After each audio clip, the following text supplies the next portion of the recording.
Cheers, I do buckaroos. How the heck are you? First look, I haven't had this Yellowstone from Limestone branch out of Lebanon, Kentucky. It is kind of a resurrection of a name, as it were. 93 proof. I've heard good things about it. I've heard mixed things about it, so I'm going to try it myself. I was at that distillery once, though. I think I said brewery earlier, but it's a distillery anyway. I was at that distillery back in 2013. They were just getting started in, and they weren't doing this whiskey at that time, but they were doing some pretty amazing shine-like products. I bought a bottle of their sugar shine. That was pretty freaking amazing. I'm kind of sad they don't make it anymore. Anyway, I've got 1.5 ounces poured neat. As I always do a first look, 1.5 ounces poured on the rocks, but we're going to get to the rocks right away. I don't want any more to melt. Anyway, cheers. It's another one of those I picked up a little while ago, just now got around opening.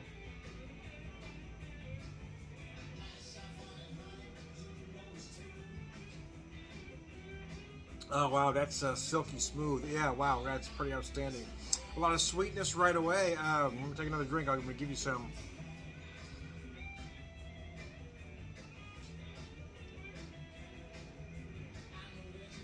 Get a lot of raw honey right away that breaks into some light brown sugar. Just get a hint of molasses. I also feel like I'm picking up some maple in there.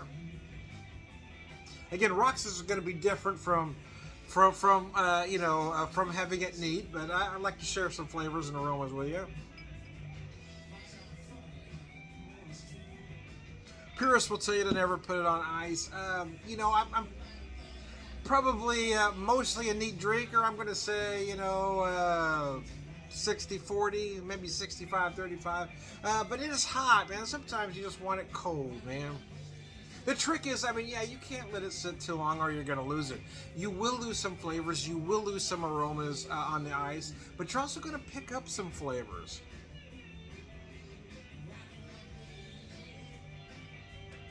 And purists like to leave that part out of the conversation.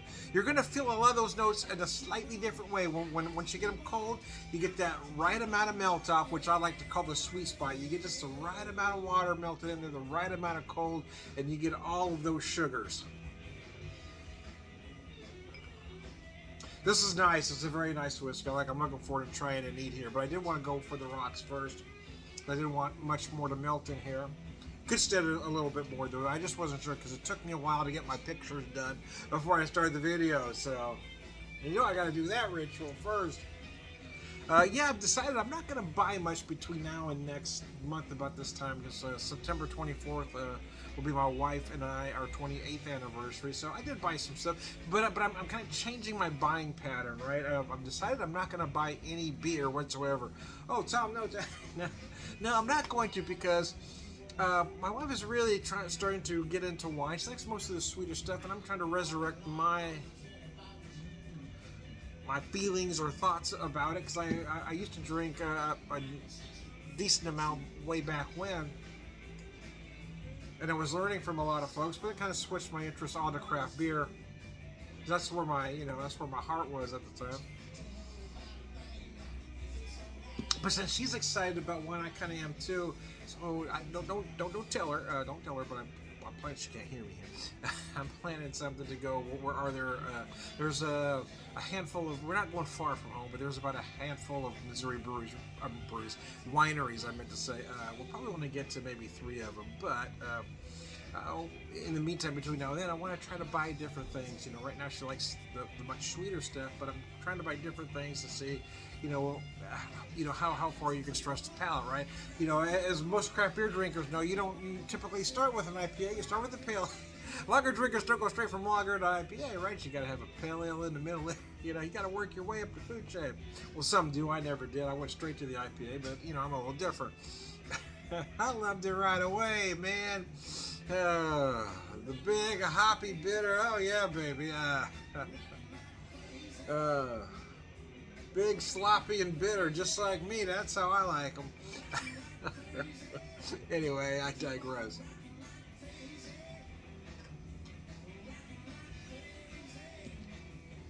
So I picked up a set today at at Sam's. It was an Italian wine set.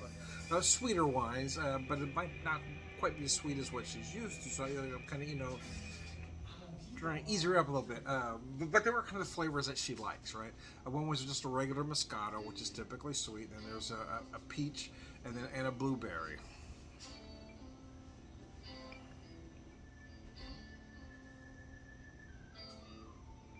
Right now, her go-to, if you will, is St. James Velvet Red, which is a sweet red, but not as sweet as, say, a Concord. So we're making progress. Anyways, back to the whiskey. It's pretty outstanding, it really is.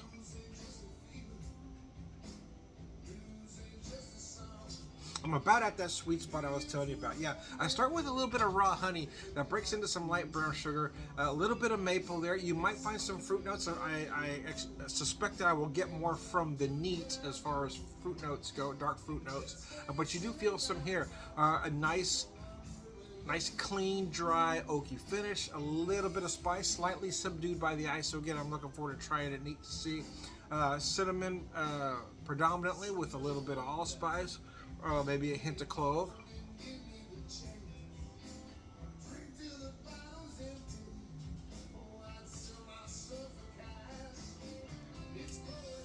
Doing a simple dinner tonight because I don't really want to cook. But keeping it easy, man. Store had some romaine lettuce on sale the other day. It was marked down to 98 cents for 3-pack of romaine. So what the hell, So I'm gonna make a salad. Cause we've got some garden stuff I'm gonna put on there. Garden tomatoes anyway. We're gonna add to it.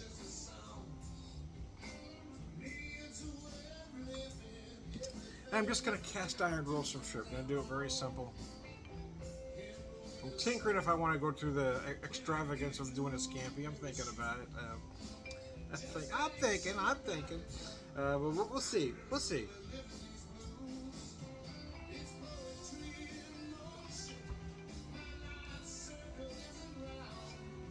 It does get a little sweeter. I'm curious how neat, because I'm getting it is very, very sweet here on the rocks. So I'm curious about the neat. Anyway, let me finish this up and we're going to get right to it.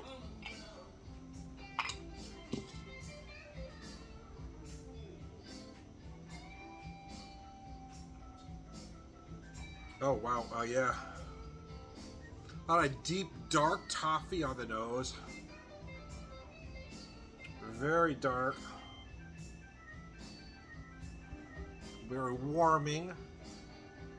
A little nutty. Maybe a touch of roasted hazelnut.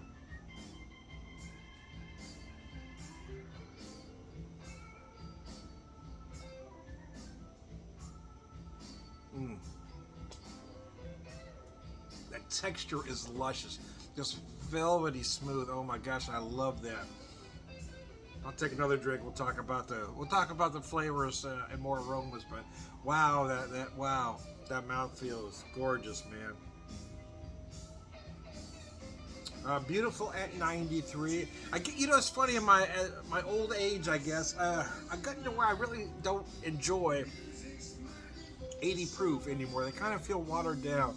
They do. So when I see 80 proof whiskeys at the same price as, say, a whiskey like this, I'm not going to buy it. So I'm going to be disappointed. I don't mind an 80 proof whiskey, like, say, like a classic like Jim Beam that you're going to use for certain things, right? It's going to be your highball whiskey,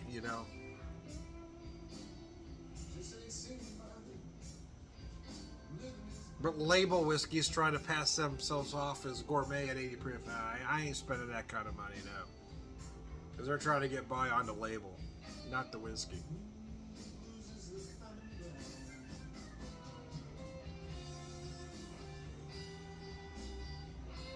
Yeah, a lot of deep dark toffee.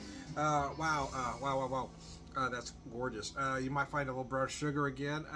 It's funny, I said light brown sugar when I was having it on the rocks. A little darker because you feel a little more molasses here. Again, I certainly feel some maple. Dark fruit. Okay, let me take another drink. We'll talk about that.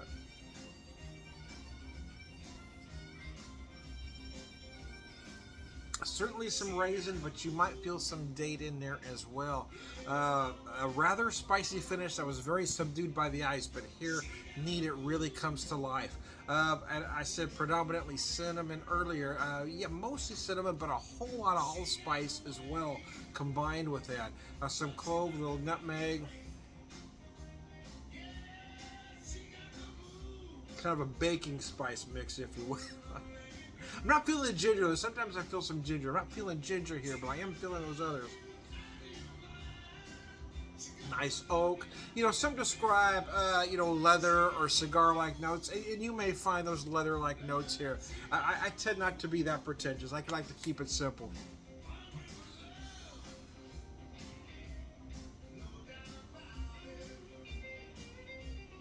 I'm like a working man's guide,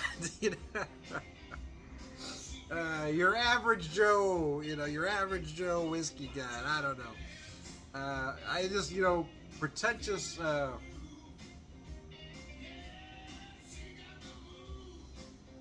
Describers tend to irritate me. You can see those guys. You see them on YouTube. And it has this, and I bet these guys couldn't pick out one whiskey from another.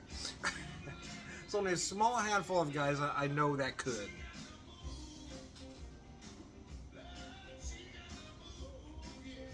Most of them are just pulling those descriptors out of their ass, those pretentious descriptors. No, I don't do that.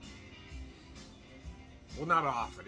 Sometimes yeah, you almost do get again. It is where you may feel those leather-like notes. You feel like a cigar note in there, a cigar tobacco-like note, I should say.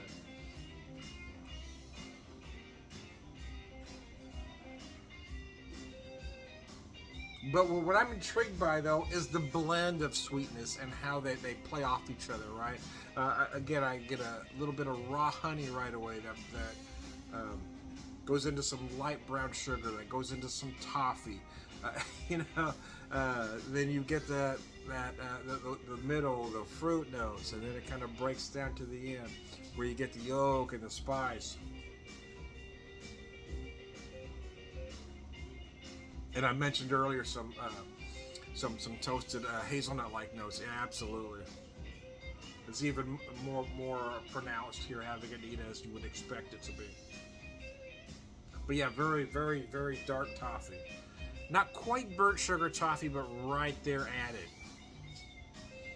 it. Right there.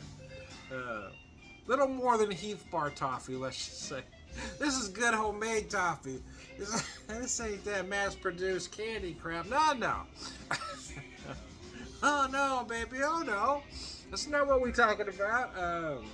She got the moves, if you can hear it. Beat Daddy's in the back.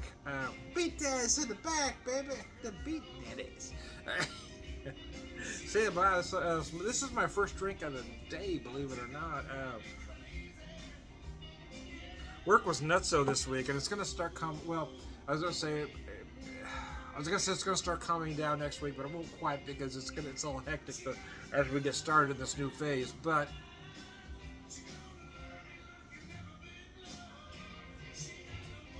it will start mellowing out for me because now I'll be down to just doing my job, right? Right now I've had to go in and do another job before I can do my job, and it's really been difficult. Now I'm back to, starting Monday, I'm back just to doing my job. And the other part of next week is I start a new schedule next week, which is awesome, where I'm working Monday through Thursday, man. They're giving an old man a 3-day weekend. I'm loving this job. It took me till I was 55 years old to get weekends off, but damn. 54, I guess. Because I've been there almost 4 years now. I'm 57, but almost 4 years. Almost. We're closing in on it. I worked so many years in retail, and I kept doing it. I loved it for a long time, but at some point I did kind of get burnt out, I'm not going to lie. But I kept doing it because I felt like I wasn't qualified to do anything else. I didn't have a college education, and retail stores were hiring, college degrees at that point, but I was able to get the jobs I had because of my knowledge and my experience. And you can't teach that in college, man. And then I lucked into this particular job, which allows me to use everything, right? I mean, I use you're managing a budget, it's inventory management, it's dealing with people, but in a little slightly different way. That's very nice, man. And it's for a good cause, working for a nonprofit, so I love that aspect as well. I loved hawking beer, don't get me wrong. I loved working for Saddlebox selling beer. I don't know if I'd go back to the beer industry. It'd have to be a really special opportunity because you do work some weekends, man. You work most weekends. I mean, because that's when you've got to do the. It's when you're out, man. You got to sample, man. And it's when the festivals and stuff are. You're working a lot of weekends. I did enjoy it though. It was a lot of fun, and it was right up in my wheelhouse. I mean, talking to people like that, I mean, it was just brilliant. The first Oktoberfest I worked at there, the head brewer came out to get me started and stay with me for a little bit, and he saw was folks would walk. The brewery didn't have a great reputation at the time, let's just say, and they just kind of start walking around. I would just start talking to them, not about the beer at all, just have a conversation. I would notice something about the folks walking by, a shirt, a hat, something, and get talking, and they may not stop them, but on the way back they would, and I get them trying the beer. Hey, just try this. It's not costing you anything. You already paid your admission. And when it was about over, Blaine would say to me, hey, man, this is you. This is your calling, man. Anyway, I did enjoy it, but I got to tell you, the job I have now really is me too, man. It allows me to do everything I've learned over the years, and it's all for a good cause. This is a very fine whiskey.